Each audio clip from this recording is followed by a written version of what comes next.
My name is Suzanne Park, and this is The Christmas Clash. It's a new holiday book out now.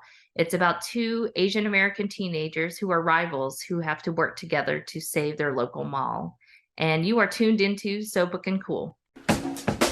So booking, so booking, so booking. Cool. There's so motherfucking cool to listen to So Booking Cool. Welcome to So Booking Cool, it's Joel B. Today's guest is an award-winning former stand-up comedian who has appeared on BET's Coming to the Stage and NBC's Stand Up for Diversity Showcase. Since 2019, she has utilized her skills and is helping to represent Asian American voices. Publishers Weekly has described her as a master in crafting comedic yet endearing moments that become the foundation for intricate character development. All of her published novels have been praised and made the best of list on the likes of NPR, The Today Show, BuzzFeed, Country Living, Parade, Shondaland, and Bustle, to name a few. Her debut, The Perfect Escape, was a Junior Library Guild selection, as well as last summer's Sunny Song Will Never Be Famous, which was also nominated for this year's YALSA Quick Picks for Young Adult Reluctant Readers, and is being developed as a film. Her new novel, The Christmas Clash, is a romance, coming of age, and homage to suburban mall culture. Unsurprisingly, it has rave reviews and has been called a fun rom-com, a quick read, heartwarming, and swoon-worthy. Over the summer, she also launched the Instagram Live series, Perseverance in Publishing. Here with us today in this episode, she is Suzanne Park. Stay tuned for our conversation. Only on So Booking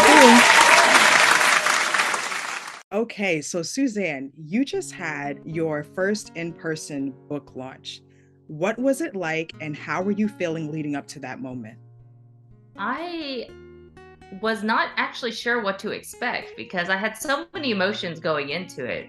My first book released straight into the early part of the pandemic. So it was, I don't want to say like picture it, 2020 April when all the bookstores are closed.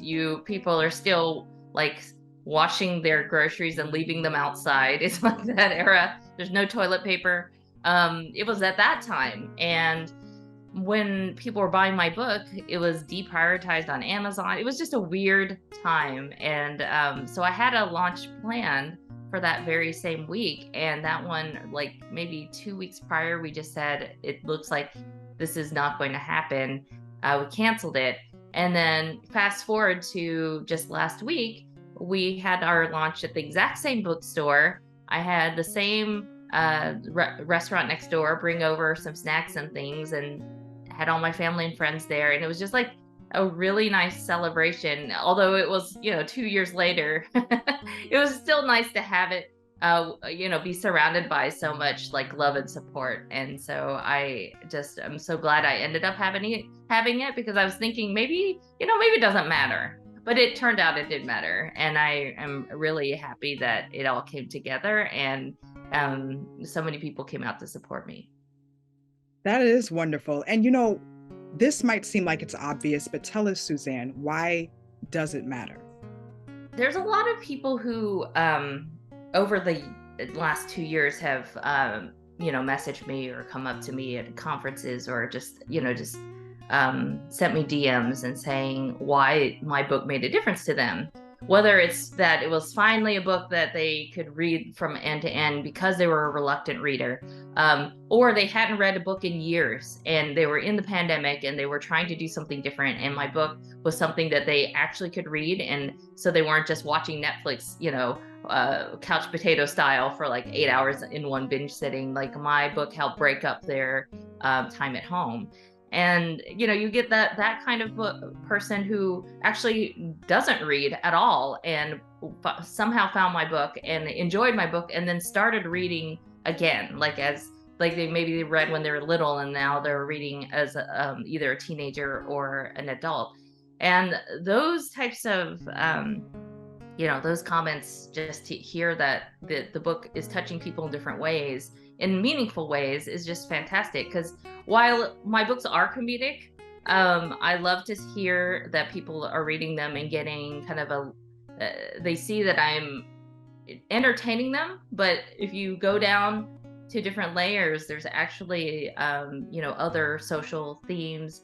There's definitely commentary of the present day world. There are things in the books that people are picking up on and appreciating, and just having a book event, and having it with another Korean American author, for example, who was my in-person conversation partner, and talking about why we write, and what we're trying to do with our literary works, and have questions from the audience of people who are future writers that also want to write, and be authors, or produce other works to make a difference. It's just so nice to see that the works are being appreciated, but also that other people are trying to learn from what we can offer, and then also hopefully put what their content out into the world to hopefully change lives. Wow. So is that also in part what inspired perseverance in publishing? Yes, partly. The people that I invited onto the Perseverance of Publishing were people that I knew. We all kind of started out around the same time. Uh, I think it was around 2016 that a bunch of us were trying to pursue publishing at the same time. Whether we were all kind of in this, we were in this mentorship program, and kind of all launched out into the world to look for an agent at the exact same time. And I had one other friend, Nancy Johnson. She was just, I met her at a writing retreat, and she was also querying around the same time, trying to find a literary agent around the same time I was. And what I wanted to show with that series, and I'm so glad that you've seen it, or know about it, because I do think that I do mention it every once in a while, and it is evergreen content in that we all started out at the same time looking for an agent, pursuing publishing, and we all ended up at different places. It almost is kind of just a testament of these four people who just worked really hard and ended up all finding a publisher, finding an agent. It wasn't an easy journey at all for them or for me. And to see somebody finally kind of end with their end goal, which was to finally get a book published, and just to hear their stories, because some of them had difficulty just trying to find an agent.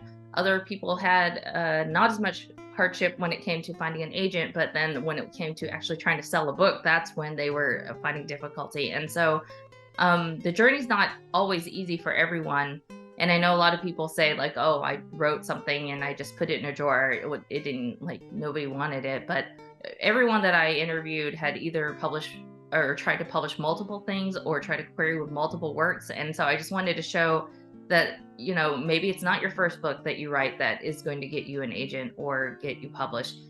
For me, it was my fourth book. And so other people I talked to, they switched genres, they switched age groups, they did a lot of different things and ended up with a book on the shelves. Wow, it's wonderful that you created that platform, especially as somebody who is an author and has experienced it, and giving other authors a chance to also share what they've been through and how that can inspire other people. What would you say, by the way, are the best places for writers to get discovered? It used to be, there were, like, the mentorship program I was in, it just sort of disbanded last year, unfortunately. But it used to be sort of these mentorship. There used to be a lot more of these mentorship groups where you would apply, submit your manuscript, and somebody would kind of mentor you and clean up your resume, clean up your manuscript, and try to make you ready for querying. And so there are a few out there. I think there's still some that exist. So I think Author Mentor Match is one that still exists. And there's a bunch of Twitter contests that are still around. One is DV Pit for marginalized creators. There's Kiss Pit. I think that if it's not that, there's one that's also romance focused. And then there's just quite a few, like SFF Pit for science fiction and fantasy authors. You just would have to kind of do online search on what is, currently the latest Twitter pitching. But those turn out to be really successful. The challenge is trying to get your book summarized in the number of characters that Twitter will allow, and make it have a hook enough for somebody to want to request it. And I think that art form is something that I have difficulty with, is try to get, because I can write a short pitch, but to write a Twitter ready pitch is a whole different thing, because you have to economize on all of the, from words to letters to hashtags. It's like very, very difficult. And so, that's challenging, but it is a way that you can get in front of agents pretty quickly. There's also, manuscript wish list that I actually think is still very useful, that when agents and editors have something that they find that they really, really want so badly, they'll add a hashtag on Twitter, and there's some aggregating sites. I think MSWL list and one other one. They basically take all those requests and they aggregate them chronologically, so you can, and then they allow you to search within their website, so you can see like who is requesting, who in your genre is requesting something that might be similar to what you write. So it might be like, for me, if I were looking at it, I would look for Asian American as a keyword, or Korean American, or romantic comedy, or coming of age, and then be able to, find out which agents and editors are looking for that exact thing. Okay. Suzanne, why don't you take us back and tell us how you transitioned from comedy into literature?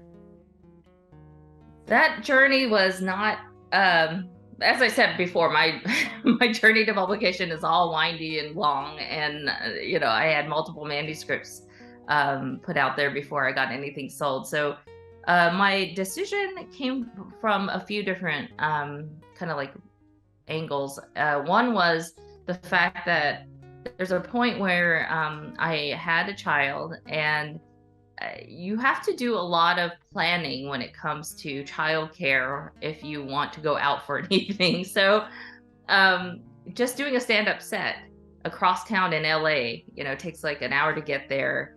Once you're there, you have to like hang out there for an hour or two before you even go on, and then come home. That's like 4 or 5 hours of time that you just have to like block off for either a babysitter or just making sure, your partner's at home or whatever.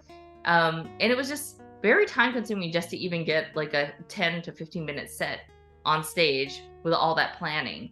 So that was already kind of cumbersome, and I was doing it, but it was just a lot of work just to get on stage a lot.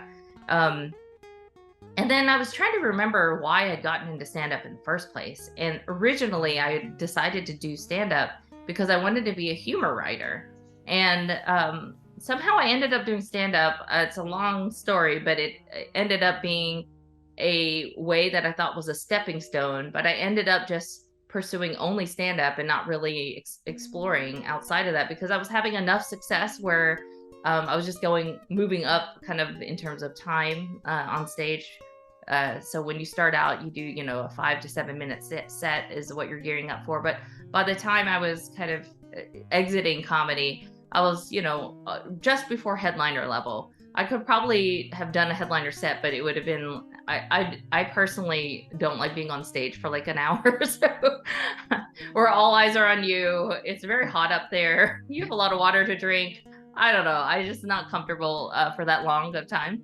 So I was comfortable in the 25-30 range, but not a whole hour. But that would be my next step. And I was like, okay, I also know that is supposed to be my next goal. And it's funny because I don't think I've ever talked about that part where it is, there are kind of little stages that you hit and milestones you hit in comedy. And that really is, for me, a deterrent. Like, I don't think I've ever talked about that. And then lastly, just going back to the writing part, I was like, well, if I'm doing stand-up sets and kind of taking all my evenings to prepare for that kind of thing and to write jokes, that's taking away time from my original goal, being a humor writer. So why don't I instead shift to taking classes? and see if like in the evenings I can take classes and figure out what kind of humor writing I was originally trying to do, if it's not too late. I was thinking also maybe it's too late to do this type of thing. So I took classes at UCLA Extension, took sitcom writing and then one other thing, and ended up saying that's actually not for me either. So let me just do some autobiographical stuff, because I had done a little bit of personal essay writing too. So I wrote a small collection of essays, tried to query that, as I even queried my later works that were novels, and got a lot of feedback. And one of the people just said, writing collections of essays are kind of more passé now. I think they were really hot in this one era, but the only way to really get something published now is to be famous. Like famous people can get stuff, like an actor or a really famous comedian, have a big social media presence, influencers, that type of thing. And so she did say, one of the agents said, well, if you really want to pursue your path to publication, I would have you thought about fiction, because some of these stories are great premises for possibly a novel. And then, so I hadn't really thought about it, to be honest. And so I started thinking about it and researching that, and doing looking into reading craft books and a lot of blogs about writing online. And because I figured if it would be easier to do that than to figure out how to be famous, I was like, okay, I got two choices here. I guess I'll try to write a novel instead of try to figure out how to suddenly blow up on the internet. So it ended up being that, just putting my head down and writing, and getting my first book done, and then trying to take that body of work, both everything I'd written, and try to see if this was worth actually doing anything with. So I looked up how to find writer groups in the area, and had it workshopped, and then met some critique partners along the way, and then ended up entering in the mentorship program. And that's kind of how I got my start into publishing. Wow. It's a wild, long way to get to where I am now. Yeah, I mean, look at you. You're at a point now where publishers are asking you, hey, can you write this kind of book? Because they love your writing so much and love working with you so much. Yeah. How does that feel? It's a nice feeling. The Christmas Clash actually was a request from the publisher. My editor had written me and said, have you thought about doing ever a holiday themed book? And we would leave it open for you to kind of let us know what you're thinking. And I hadn't thought of it, but I was trying to think what to me screams holiday. And of course, that's how I ended up with a book set in the mall with two teenagers working in seasonal businesses at the mall, because I thought it was something that I felt like I knew a lot about, just having kind of grown up in a small suburban area with a very large mall, and most of my time was spent there on the weekend. So I felt like I would really understand why a mall could be important to these two teenagers, especially if they have jobs there, and their parents worked at the mall too, in rival food court businesses. Mm-hmm. So putting it all together, I pitched that to my editors, like, this is kind of probably not your typical holiday romance, and it's probably not your typical rom-com, but because there's some elements of talking about racism, and talking about things that are a little bit more edgy but couched in humor. And my editor was like, this sounds exactly like what we're looking for. Let's see what happens. And so we were able to get that squared away on the publisher side, and I was able to write it. Yeah, the book is so enjoyable, and you really do succeed in writing like a heartwarming, heartfelt love story between two teenagers, with the humor. But, as you even mentioned earlier about the layers, this is a book that has stories within stories, like some of the things that you just mentioned. Social issues, it tackles racism, friendship, mentorship, real estate, business. Mm-hmm. There's so many different things to get out of this. Suzanne, Does a book need to have these stories within stories in order for it to be complete? I would say no. I like to write stories that have more. Okay, so I like to write stories where if you read it the first pass, you might say, "Oh, this was a cute read," or "This was very enjoyable, it was a fast read." But if you reread it, you would pick up on more themes, and I think that and I wanted to make sure that pacing has been very important to me in terms of just like having a reader be able to get through my book very quickly. I personally love it when it's a page turner, even if it's not like a thriller. Sometimes just having certain books that are you just have to know what happens in the next page. I wanted that to be that kind of writer. I think when you have that kind of writing, um, it sort of you end up with a book that is the goal is to be entertaining, and that really was my first and foremost my primary goal. I wanted people to read about Asian American characters, get like good comedy from it, and appreciate the story, and get to a happily ever after.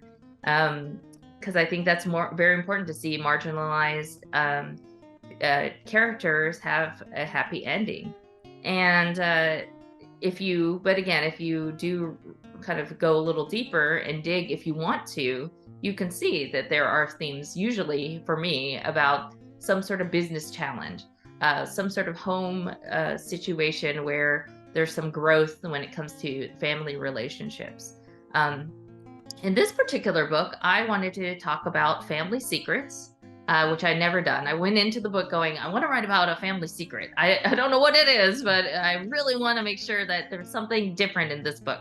And I wanted to have found family, which is her two best friends, Sophia and Elias. If she did not have those two at her side, she would not be the person she is today. And I think there's so many people that are growing up in today's society, and when I say growing up, I mean teenagers, but also even adults that are just growing as people, and they have maybe closer relationships with their friends instead of their family. And I think maybe, in a different era, it might have been family that was, your closest people and your village of people that were helping raise you and all that stuff. But I don't necessarily think that's the case anymore. And I see a lot of teenagers these days that rely heavily on their friend groups to kind of work through some of their own personal challenges, their family challenges, and even just like learning how to grow up.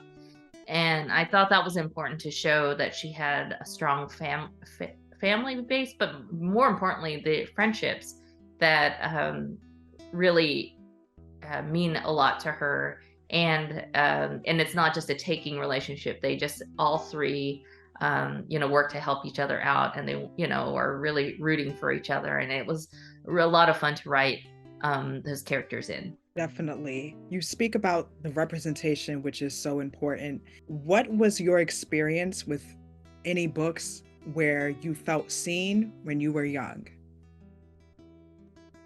To be honest, I wasn't a huge reader when I was growing up, mainly because I wasn't seeing very many books that showcased anybody that had any life that was remotely like mine. When you grow up, usually on the reading list are these extreme classics that are from an era that are maybe 200, 300 years before your time, and featuring people who don't necessarily look like you. It wasn't until college that I started to kind of explore a little bit more, because again, like, of the works that I remember seeing when I was little, they're slightly racist, to be honest, the ones that had Asian characters on the cover, because it was, again, a different art style. I think if anybody kind of remembers sort of the old way of portraying Asian things, it was like this slanty font, and it had like an exaggerated face with like in the clothes and those types of signals that this person is Asian. And definitely both illustration and Hollywood has gotten away from that, thank goodness. But I think even then I knew it was slightly off-putting when I was either exposed to those readings or the covers, and just didn't really want to pick up those books. And then when I did read them, it was always written by somebody that was Caucasian. So I remember thinking, like, that also doesn't make sense, that it's like not even a person that is writing this book that is from my own culture or anything. Fast forward to kind of college or after, that's when I was exposed to Amy Tan and to Chang-Rae Lee and all these authors who probably are either upmarket or literary. But it was literally the first time I saw somebody Asian American on page that had an experience that was close enough to mine for me to be able to visualize, like, oh, this is close to my story. Like, this is actually how I grew up, or I could see how my parents see the world this way, or something that I could relate to more than just sort of in a academic way. It was more emotionally connected to my being. And then after that, I thought, hey, seeing those stories, but also some comedic stories written by David Sedaris and people who are humorous, I kind of put the two together, going, wait, hey, I can maybe do this too. I can talk about Asian American, the Asian American experience, but in a humorous way. And I had not put that together until like maybe after college. Okay. What kinds of stories in Asian American literature do you love that's out now, and what would you like to see more of? I'm seeing a lot more variety in stories, and I am so happy to see that, because you talk about the Asian American, experience not being one. It's like one thing. It's a diaspora. There's a lot of different cultures within the Asian American subgroup, and so I just love that there's more and more stories. And the thing that I am hoping to see more of is I'm seeing a lot of stories of people probably in my generation talking about their experiencing and their experiences growing up. But I do think that there's other generations with second, third, fourth generation kids out there that are Asian American that have different experiences. I'm exploring that a little bit more in my works, where in The Christmas Clash, you have Chloe Kwan, who's second generation, and Peter Lee, whose parents were born in the United States. He says, like, they're Chinese, but they're very Americanized. And he is too. And so he's very different than Chloe in a lot of ways, but the way the world sees them, the school sees them, they're kind of the same. And so I was very fascinated by just kind of seeing how there's somebody that can like look Asian, but actually be very Americanized compared to somebody else that might have just moved here 6 months ago. And again, to the outside world, they look the same, they are the same, and they're not. I'd like to see more of that being explored, where there's other generations and kind of the discussion around that, how people are treated, but also like what that experience is like. Because I do feel like these immigration and the first and second generation Asian American experience is probably at a point where we're starting to see enough representation where I'd like to see other generations explored. Of the books that I've read recently or just have stuck in my mind, Pachinko is still, by Min Jin Lee, is still one of these books that I think back to a lot because she is able to write about a multi-generational experience, and it's very hard to do that. And on top of that, she writes in such an accessible way about such a kind of like her historical fiction take. It's just very sophisticated, but she writes in a commercially reachable way that I think a lot of people can get a lot out of this book. And it's back to the pacing thing. The pacing in her writing is excellent, given all that she has to cover with many generations and the time periods that she's covering. And then that's the one book that actually made me think more about my parents' experience and how different their life is from mine. And I think I appreciated them a lot more after reading that book.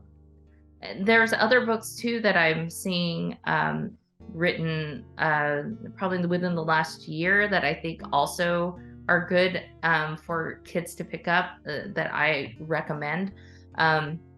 Dustin Thau's You've Reached Sam was just a beautiful read.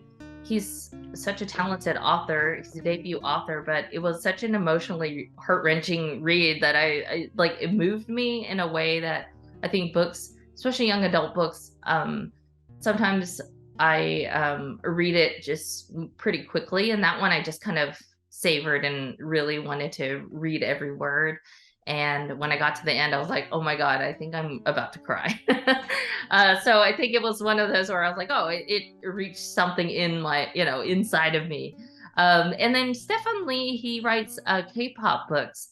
It's K-pop Revolution and K-pop Confidential. It might be reversed on which is the first and second.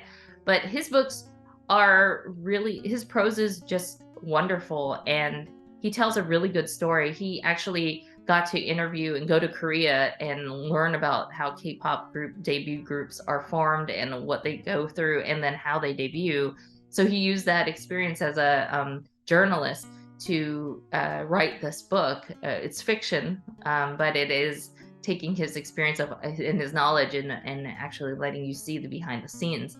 And, K-pop is big now, but it's also just neat to see somebody who actually knows a lot about the subject and kind of it was kind of like a juicy, kind of like exciting read because you really know that he knows what he's talking about. And you're like, wow, this is, again, another page turner. How have Asian American readers and writers responded to your work? I hope positively. of the ones that have reached out and talked about it. I think what I'm seeing a lot of people comment on is that I always choose locations that are probably what you would consider underrepresented in Asian American literature. So most of my books, I think they've taken place in Tennessee, where I was born and raised, the South. Seattle, which is Pacific Northwest, also not really known as a huge Asian American mecca, but there are definitely huge communities up there. And then I think Sunny Song Will Never Be Famous took place in Iowa. And I think to place my stories there, you get a very different feel and a very different experience for that main character when they're not set in on the coasts, like the New York experience or the LA or San Francisco experience. It's just very different growing up in the South and in the Midwest and in the Pacific Northwest when there's not a huge percentage of Asian people like at your school or just in your general community.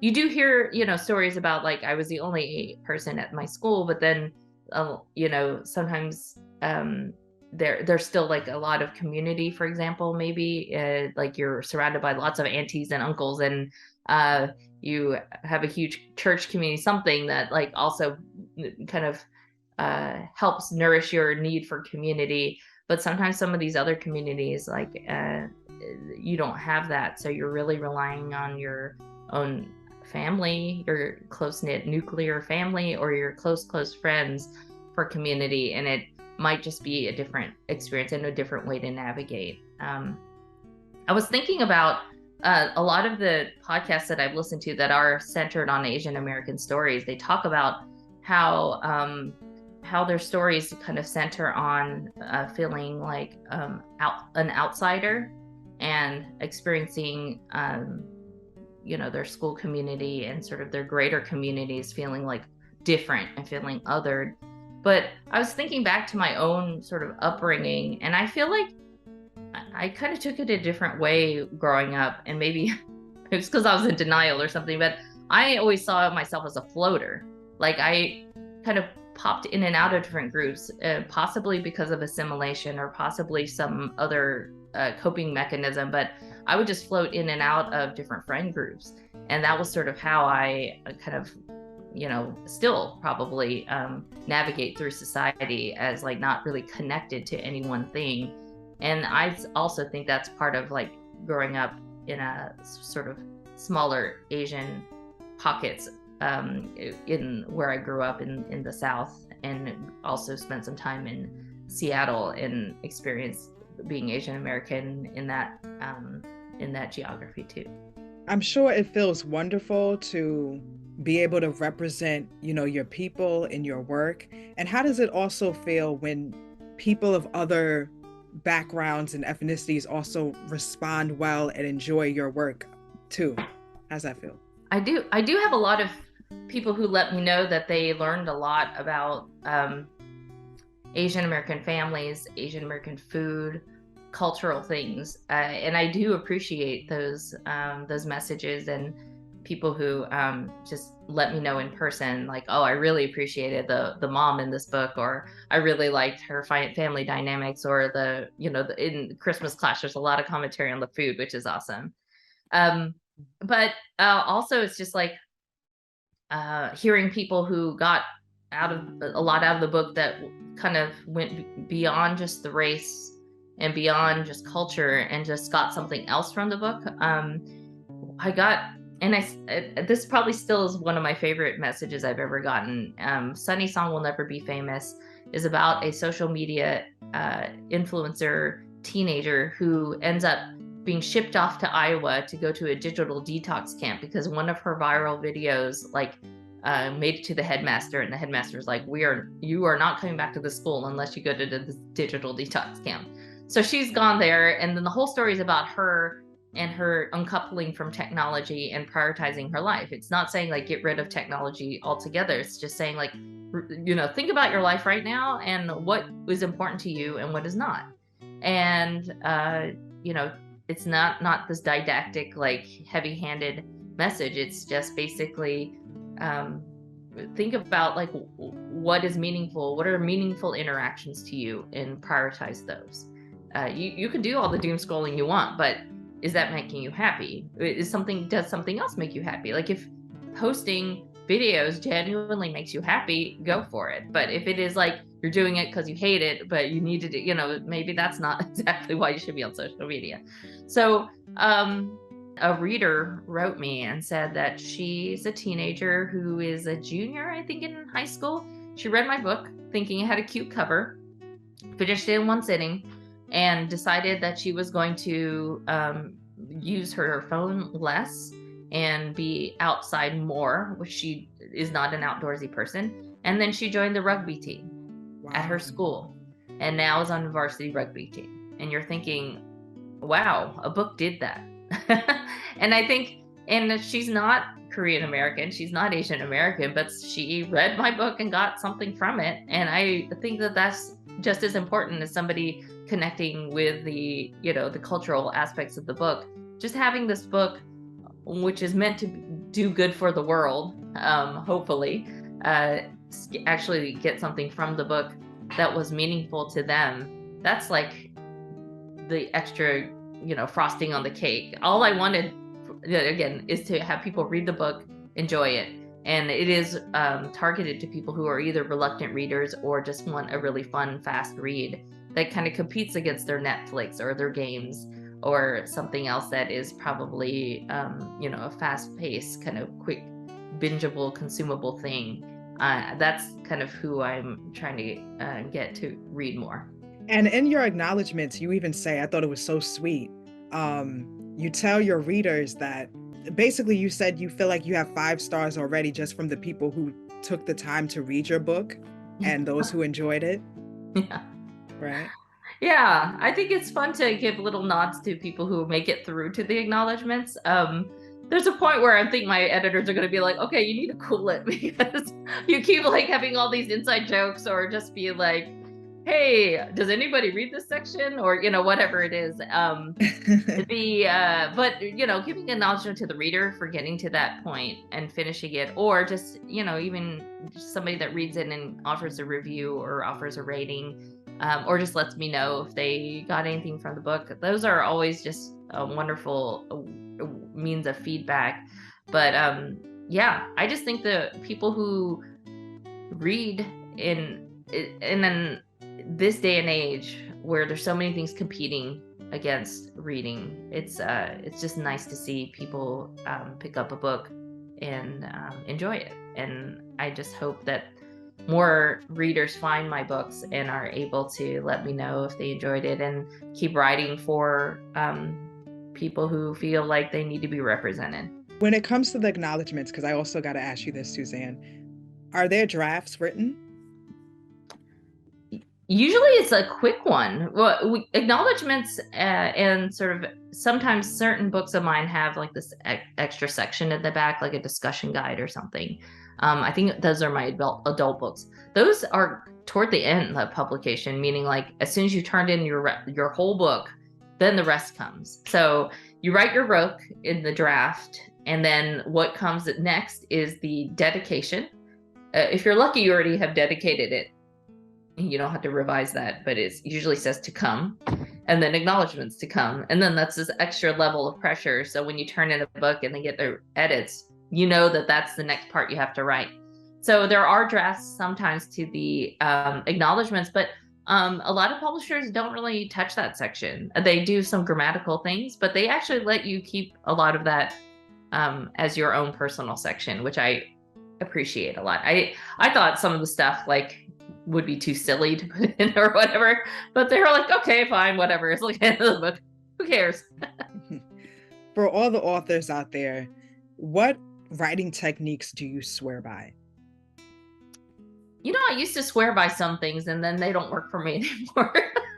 I used to swear by writing every day, even if it was a little bit, because the idea at the time was if you write every day, if you write a page a day, and it doesn't have to be every single day, it just means like 5 days out of the 7 days, let's say. By the end, you will end up with, let's say, 250 pages. If you're writing every day for a year, you'll have a book. Like that is a solid, full-fledged book you could have in a year. And I did that for many years, but when the pandemic hit, everything blew up. I was like, oh man, I can't even write. You know, it was really hard to get words on paper. I still was able to produce books, but it was more erratic and more like a certain number of pages every day. So I think, to be honest, it's, I would probably revise that advice to say, do something book related every day. So like, even if it's not writing, putting words on the page, do something that might help you the next day to get words on the page if that's what you're trying to do. So like if you needed to get some research done, keep that contained, because that can go, like, you can research forever and never start your book. Like, you know, maybe one day you spend an hour or two just getting some, you know, background of this person kind of figured out, or you outline, or you read some craft books that deal with showing versus telling, because you're about to go into the section where it's all dialogue and you need to show more things. Something that I think will help you. The other thing is, I have a very bad memory, so I like to take quotes that I really enjoy for certain books and then just sort of, I used to just bookmark them and then I would never go back to them because I'd forget where they're from. But now I just kind of like, thanks to the Kindle and thanks to other things, I'm able to kind of like put it all together. Just sections of books that inspired me as beautiful writing or really insightful or that sort of thing that may not have anything to do with your book. Because a lot of the books that I read are thrillers or science fiction or upmarket fiction that have nothing to do with rom-coms, but I still like to be inspired by people's prose, by people's insights, and sometimes just like trying something that I thought was a really funny or smart joke and it really paid off.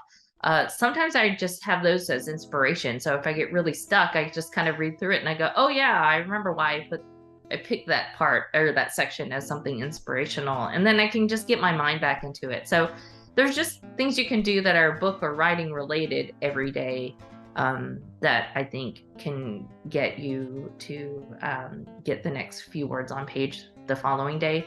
The other thing I do is if I'm drafting something and I kind of and a stopping point, I write a sentence on what I want to write the next day. So that when I open up my computer, it's like a thought prompt of like, oh yeah, this is the scene where you're going to write your dialogue and it's going to start with this line. And then you're kind of giving yourself a favor, like in the future.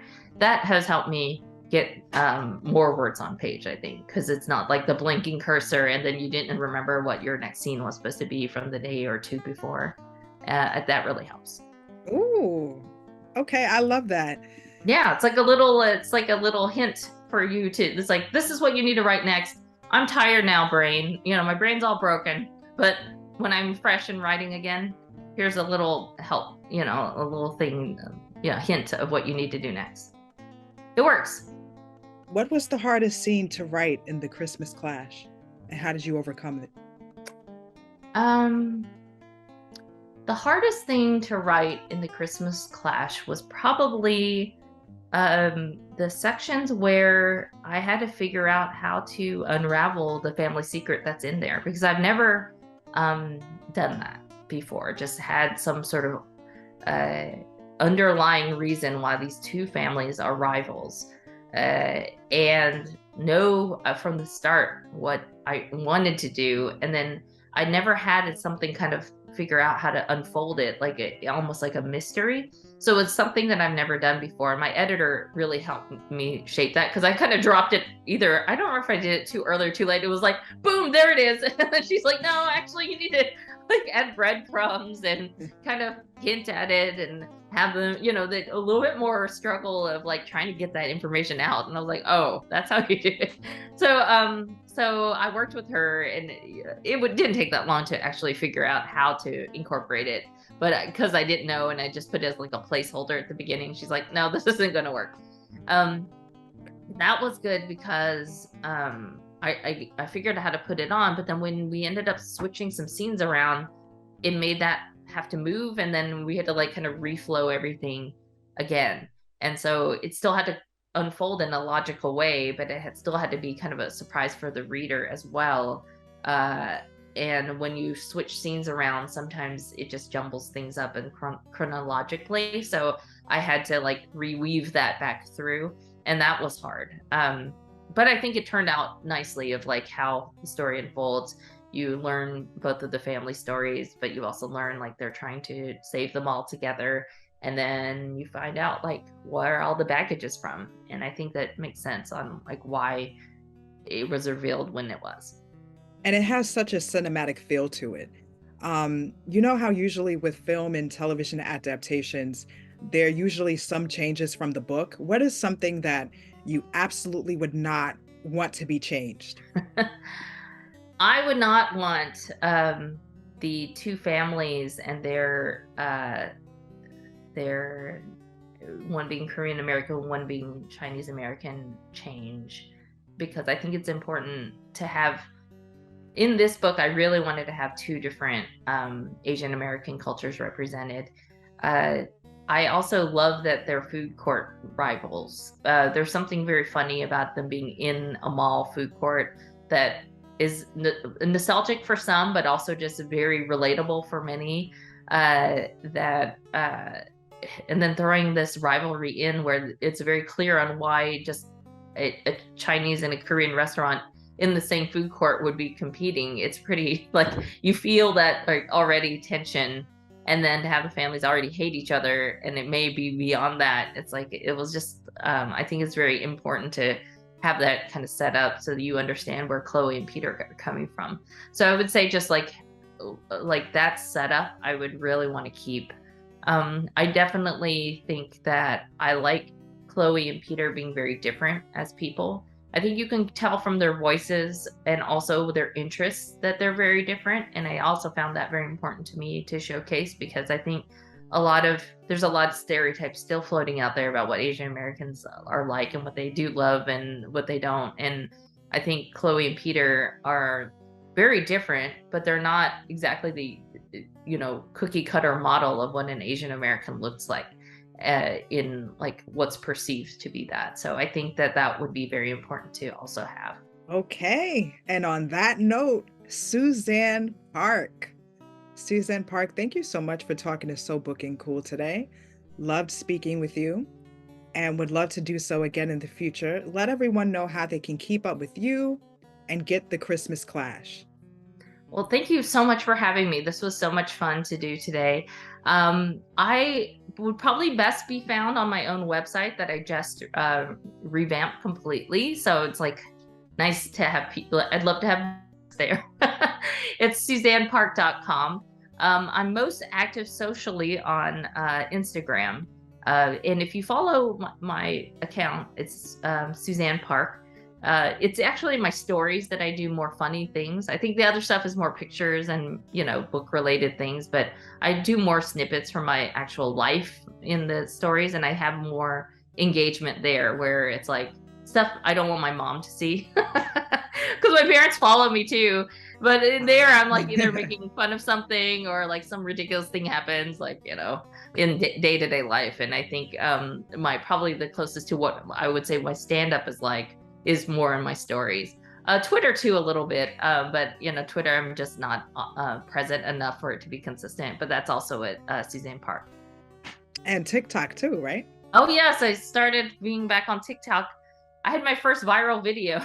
What is one book that you absolutely could not put down? You devoured it. You started it in one day and finished it in one day. What book is that? And I have to say, it was weird to have all these people care about one video that to me is a nonsense video. So now I understand what TikTok is about, I have to say. It was a surprise, but yes, I'm there now, and that would be also a fun place to be because I think those are more. I was telling a friend, like I'm trying not to make TikTok a stressful thing. Like if I happen to think of a fun video idea that I know I can do it in 1 to 2 takes, that's what I'll put on there.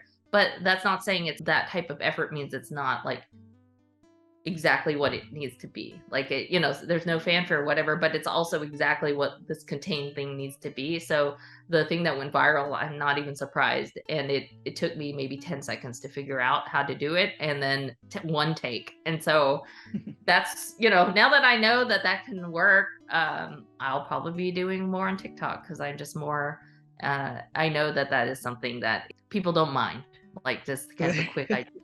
Yeah. Yeah.